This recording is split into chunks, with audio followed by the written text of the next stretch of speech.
Shalom saudara yang dikasihi Tuhan.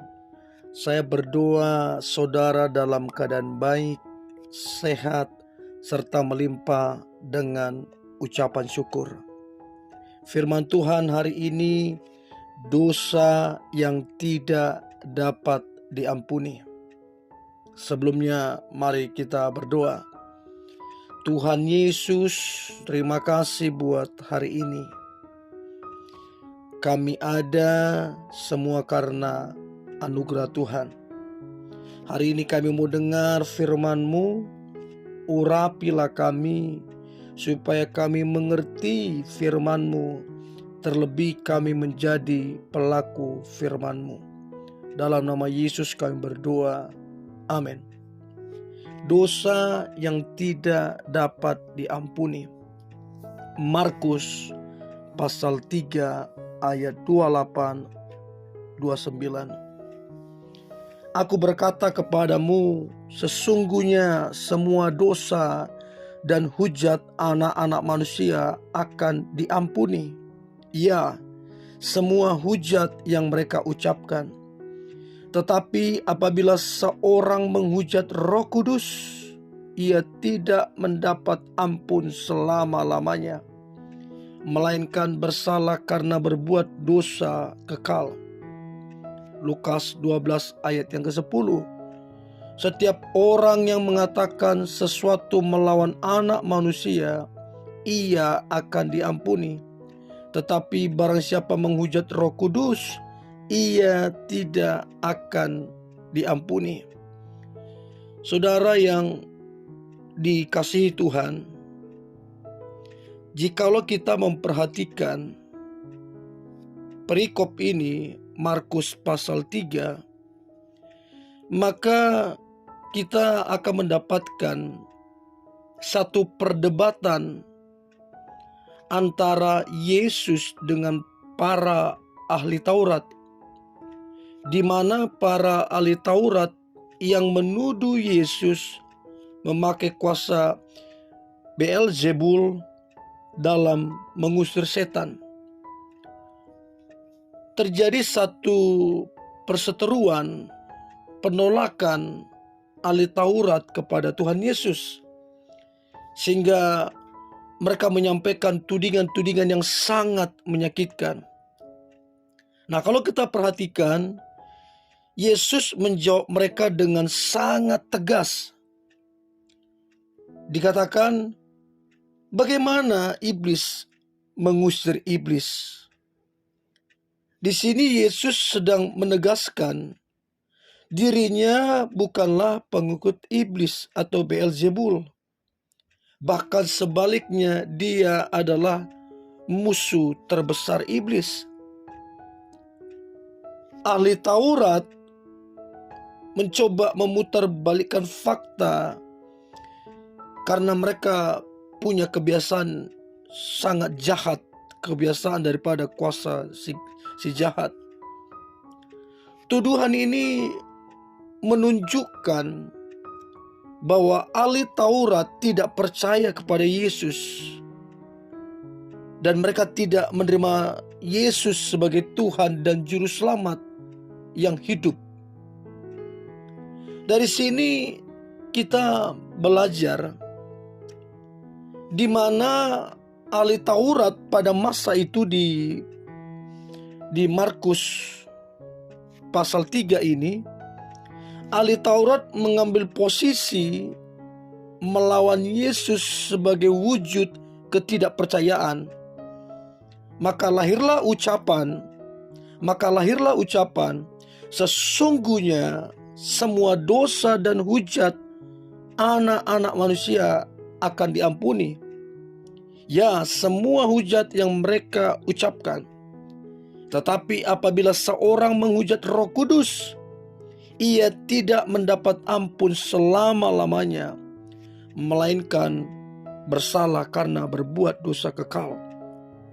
Dari perdebatan itu, dari penolakan mereka, para ahli Taurat, maka muncullah kalimat ini, ayat ini. Lalu dijelaskan Yesus berkata demikian karena mereka katakan bahwa ia kerasukan setan. Alasan ucapan Yesus jelas tertulis. Namun demikian, ahli Taurat tetap tidak percaya dan menyebut Yesus sebagai pengikut daripada setan. Nah, inilah yang munculnya satu peringatan keras. Munculnya ayat 28-29 kepada ahli Taurat. Nah, di sini kita belajar penolakan ahli Taurat kepada Yesus, bahkan tuduhan pengikut setan. Di sini dijelaskan masih ada waktu untuk menyadari dan mengakuinya.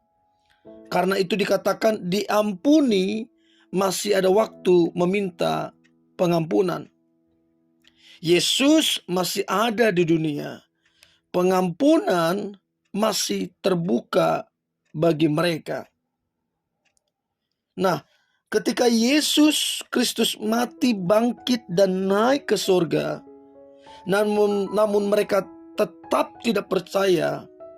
Ingat, ada satu peristiwa di mana Petrus, dia pernah menyangkal Yesus. Namun Petrus menyadari, bertobat, dan kembali kepada iman kepada Yesus Kristus, dan akhir hidupnya terus setia melayani Tuhan. Nah, dikatakan dengan jelas bahwa Roh Kudus, Yohanes 16 ayat 8-11, bahwa Roh Kudus akan menginsapkan manusia akan dosa karena tidak percaya kepada Yesus Kristus. Artinya mereka yang tadi tidak percaya menghujat Yesus masih ada kesempatan pengampunan. Roh Kudus menginsapkan mereka. Namun jika mereka tetap mengeraskan hati, tidak mau percaya, bahkan menolak terus-menerus suara Roh Kudus, maka dengan sendirinya matilah hati nurani mereka. Mereka tetap tidak percaya, maka jelas dosanya tidak akan terampuni kekal. Kesempatan yang diberikan oleh Roh Kudus adalah terakhir, final, sekaligus menjadi pembuktian betapa bebalnya, betapa kerasnya hati mereka yang tidak percaya, sekalipun Yesus Kristus telah mati, bangkit, dan naik ke surga. Itulah yang dimaksud menghujat Roh Kudus, karena mereka mengeraskan hatinya. Roh Kudus udah ingatkan, tapi mereka tetap menolak.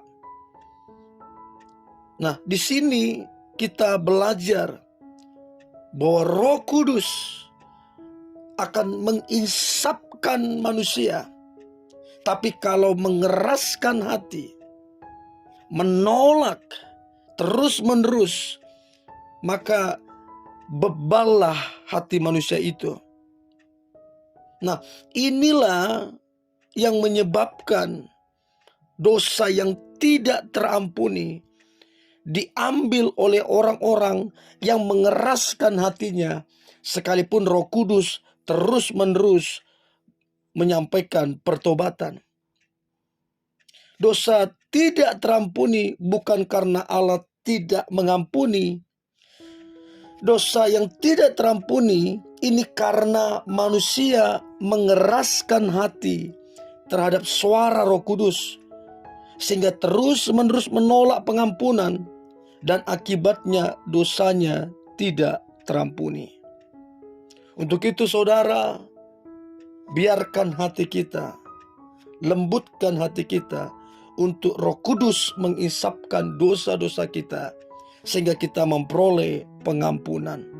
Dan saya berdoa setiap kita yang mendengarkan ini, kita tidak melakukan dosa yang tidak terampuni.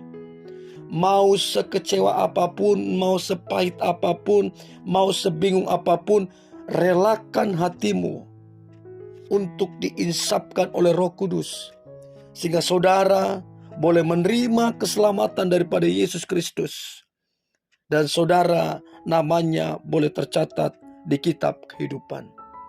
Mari kita berdoa. Terima kasih Tuhan Yesus, kami diingatkan supaya kami menerima Engkau sebagai Tuhan dan Juru Selamat kami. Karena hanya lewat nama-Mu saja kami diselamatkan dan nama kami terdaftar di kitab kehidupan. Terima kasih Roh Kudus, Engkau terus menginsapkan kami, terus mengingatkan kami, supaya kami terus menyadari bahwa kami membutuhkan Yesus sebagai penolong, sebagai pembimbing kami, dan sebagai penyelamat dalam kehidupan kami. Di dalam nama Tuhan Yesus, kami mengucap syukur dan berterima kasih. Haleluya. Amin.